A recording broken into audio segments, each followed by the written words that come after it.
ప్రత్యక్షమయ్యొచ్చినాడిలా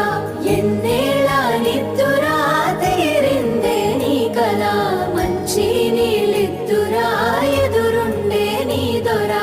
ఎదురు సూపులకు ఎర్రగైనవి కళ్ళు ఎదగారాలకు బక్కాగైనది ఒళ్ళు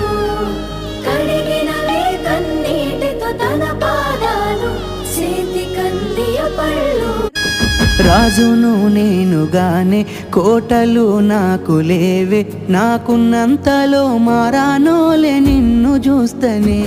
కోటలు మేడలేంది నీ నీడలుంటే సాలే నిన్ను పుస్తే మెట్టెల పెట్టుకొని మురిసిపోతనే మన ఆశాలన్నీ అక్షింతల ఆనలాయనే